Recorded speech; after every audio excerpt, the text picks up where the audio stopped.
नमस्कार, मैं प्रवेश गौतम और आप सबका स्वागत है छुपा खेल विद प्रवेश में।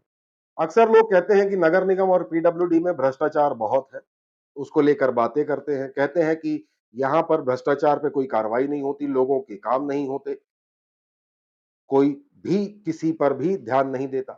पर रेलवे में को लेकर लोग चुप क्यों हो जाते हैं, जबकि यहाँ भ्रष्टाचार तो मेरे हिसाब से कई गुना ज्यादा है और यहाँ पर जिम्मेदार अधिकारियों और कर्मचारियों पर कार्रवाई तो होती ही नहीं है। भ्रष्ट अधिकारी और कर्मचारी कंबल ओढ़कर घी पी रहे हैं। खुलेआम, रेलवे की बात कर रहा हूं, खुलेआम भ्रष्टाचार हो रहा है और जब बात आती है कि भ्रष्टाचार हो गया, खुलासा हो गया, तब रेलवे के अधिकारी दिखावे के लिए 1000 या 2000 रुपए ठेकेदार पर जुर्माना करके मामले से इतिश्री कर लेते हैं और अपना पल्ला झाड़ लेते हैं। यहां भ्रष्टाचार का आलम यह है कि ठेकेदार खुलेआम चोरी कर रहे हैं। दस्तावेजों में 12 आदमी बताकर काम पर केवल 5 या 6 ही भेज रहे हैं। कई जगह तो शायद इससे भी कम होंगे। नतीजा, आम यात्री परेशान। आज खुलासा करूंगा ऐसे ही एक मामले का दस्तावेज के साथ, जिसमें ठेकेदार द्वारा रजिस्टर में एंट्री की गई 14 आदमियों की, पर मौके पर मौजूद मिले केवल 9, यानी 5 आदमी कम। अधिकारियों तक शिकायत पहुंची, तब रेलवे प्रशासन ने दिखावे के लिए 1000 रुपए प्रति कर्मचारी के हिसाब से कुल 5000 रुपए का ठेकेदार पर जुर्माना लगा दिया और मामले को रफा दफा कर दिया, जबकि यह एक प्रकार का क्रिमिनल एक्ट है। ठेकेदार पर एफआईआर होनी चाहिए थी। आज भारतीय रेलवे में हो रहे इस प्रकार के संगठित अपराध यानी भ्रष्टाचार की पोल खोलूंगा, परत दर परत करूंगा खुलासा। पूरा मामला जानने के लिए जुड़े रहिए और देखते रहिए छुपा खेल विद प्रवेश।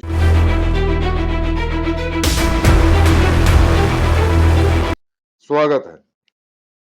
संगठित अपराध यानी मिलजुल कर किया गया अनैतिक कार्य, इसमें सबकी संलिप्तता बराबर होती है, खासकर विजिलेंस की भी। रेलवे से संबंधित बात कर रहा हूं। विजिलेंस जो ज्यादातर भ्रष्टाचार के मामले में केवल दिखावा करती है कार्रवाई के नाम पर, और सूत्रों का दावा है कि विजिलेंस जितने का भ्रष्टाचार हुआ है उसमें से 10% कमीशन लेकर मामले को रफा दफा कर देती है। यही कारण है कि अधिकारियों और कर्मचारियों के रेलवे में भ्रष्टाचार करने के हौसले बुलंद है। आज बात कर रहा हूं ट्रेनों में चलने वाले एसी अटेंडेंट की, जिनका काम होता है कोच में चादर, कंबल, तकिया आदि देना। भोपाल रेल मंडल द्वारा एसी अटेंडेंट का ठेका आवंटित किया गया था। 30 जुलाई को पुणे हमसफर एक्सप्रेस में जो रजिस्टर था उसमें 14 कोच अटेंडेंट के नाम थे और साइन थे, यानी कि इस ट्रेन में 14 कोच अटेंडेंट होने चाहिए थे, पर मौके पर चलती ट्रेन में 5 अटेंडेंट कम पाए गए। अटेंडेंस रजिस्टर में ठेकेदार द्वारा 14 लोगों को कार्यरत होना बताया गया था। दस्तावेजों के साथ मैं ये खुलासा कर रहा हूं। वहीं उसी ट्रेन में सफर कर रहे एक जागरूक नागरिक रमेश शर्मा जी, एसी कोच में जब उनको सुविधा नहीं मिली, तब उन्होंने इसकी शिकायत टीटी से की और टीटी की जांच में खुलासा हुआ कि ट्रेन में 5 अटेंडेंट कम कार्य कर रहे हैं, जबकि रजिस्टर में 14 अटेंडेंट के नामों की एंट्री है। तभी रमेश शर्मा द्वारा तुरंत इस मामले की शिकायत की गई। शिकायत जैसे ही भोपाल रेल मंडल में पहुंची, हमारे सूत्रों ने बताया यहां हड़कंप मच गया।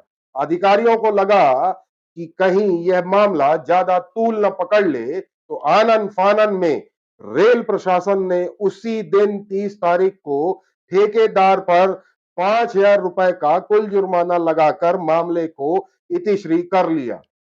जबकि होना यह चाहिए था कि इस मामले से संबंधित सभी अधिकारियों और कर्मचारियों से पूछताछ होनी चाहिए थी और देखना चाहिए था कि ट्रेन में चढ़ने से पहले ये जो अटेंडेंट का रजिस्टर था, एसी कोच अटेंडेंट के जो अटेंडेंस रजिस्टर था, उसको वेरीफाई किसने किया, उस पर भी कार्रवाई होनी चाहिए थी। और ठेकेदार पर जाली और झूठे दस्तावेज प्रस्तुत करने पर उसके खिलाफ कानूनी कार्रवाई करनी थी। पर यह संगठित अपराध की श्रेणी में आता है या भ्रष्टाचार की श्रेणी में? इसलिए केवल 1000 रुपए प्रति कर्मचारी के हिसाब से जुर्माना लगाया। 5 कर्मचारी कम थे तो टोटल जुर्माना 5000 रुपए। उसमें भी लिखा गया जो आपके अगले बिल में हम माइनस कर लेंगे। अब अगले बिल तक ये लेटर रहेगा कि नहीं, इसकी कोई गारंटी नहीं है, क्योंकि अमूमन रेलवे में यह होता आया है। मैं आगे बढ़ूं उसके पहले आपको सुनाते हैं रमेश शर्मा जी को, जिन्होंने इस तरह के संगठित भ्रष्टाचार का खुलासा किया और एक जागरूक नागरिक होने का परिचय दिया। देखिए, मैं पूना से लौट रहा था 30 जुलाई 2023 को। तो हमसफर एक्सप्रेस में हम लोग का रिजर्वेशन था। हम लोग सीनियर सिटीजन है भाई। ये नियम बोलता है कि एसी कोच अटेंडेंट को पैसेंजर के पास आना है, उन्हें बेडरोल देना है और जो जो भी रिक्वायरमेंट है उसके बारे में पता करना है। हमें बहुत देर तक अटेंडेंट नहीं मिला। जब अटेंडेंट नहीं मिला तो हमने टीसी से कंप्लेंट करी। टीसी ने अटेंडेंट को बुलाया तो उसने ये कहा कि साहब मेरे पास एक ही कोच नहीं है, मेरे पास दो दो कोच हैं। और टोटल जो जितने 8 9 10 जितनी भी कोच थी उसमें से आधे कोच अटेंडेंट थे ही नहीं। तो जब मैंने टीसी शिकायत करी तो टीसी ने इंक्वायरी करी। इंक्वायरी करने पता लगा कि प्रेजेंट जो पूरे अटेंडेंट की है, लेकिन आधे अटेंडेंट जो है कोच अटेंडेंट वो ड्यूटी से गायब थे। तो टीसी ने पूरी तरह से वेरीफाई किया। फिर मैंने 139 पे कंप्लेंट करी। वहां कंप्लेंट करने के बाद पता लगा है कि वाकई में ड्यूटी में चढ़ाया तो गया था पूरे अटेंडेंट को, लेकिन आधे अटेंडेंट गायब थे। जब वो इंक्वायरी हुई, पता लगा मेरी शिकायत सही पाई गई, तो वेस्ट सेंट्रल रेलवे ने उस ठेकेदार के खिलाफ पेनाल्टी लगाई है पर अटेंडेंट 5000 1000, ऐसी 5000 की पेनाल्टी लग गई। देखिए, रेलवे बोर्ड का 2017 का क्लियर इंस्ट्रक्शन है कि कोच अटेंडेंट की क्या क्या ड्यूटी है। उसमें से एक भी ड्यूटी कोच अटेंडेंट पूरी नहीं करता है।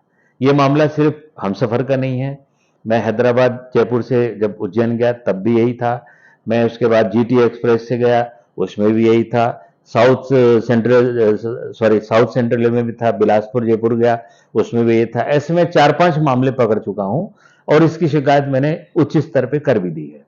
रमेश शर्मा जी को सुना आपने। अकेले, उनके अनुसार अकेले भोपाल रेल मंडल नहीं बल्कि और भी कई रेल मंडलों में इस तरह का भ्रष्टाचार हो रहा है। एसी कोच अटेंडेंट जितने सैंक्शनड है उतने नहीं मिलते। मतलब साफ है कि यह एक प्रकार का संगठित भ्रष्टाचार है और इसको करने वाले अधिकारी और कर्मचारियों पर विजिलेंस मामले दर्ज नहीं कर रही है। विजिलेंस स्टेशन पे जाती है और चेक करती है टीटी की जेब में कितना पैसा मिला, स्टेशनों में, फूड काउंटर में। उसी ट्रेन में वह ये क्यों नहीं चेक करती कि कितने एक कोच अटेंडेंट चढ़े हुए हैं और कितने चढ़े होने चाहिए थे और उसके दस्तावेज कहां है। रमेश शर्मा की जागरूकता ने इस तरह के संगठित भ्रष्टाचार का खुलासा किया। सारे दस्तावेज मैंने आपको दिखाए। आपकी प्रतिक्रिया जरूर दीजिएगा और हो सके तो इस वीडियो को, इस खबर को रेलवे के आला अधिकारियों तक भी पहुंचाइएगा। चैनल को लाइक शेयर सब्सक्राइब जरूर करें। फेसबुक में देख रहे हैं तो फॉलो जरूर करें। आपका इतना करने से हमें हमारा मेहनताना मिल जाता है। बहुत बहुत धन्यवाद।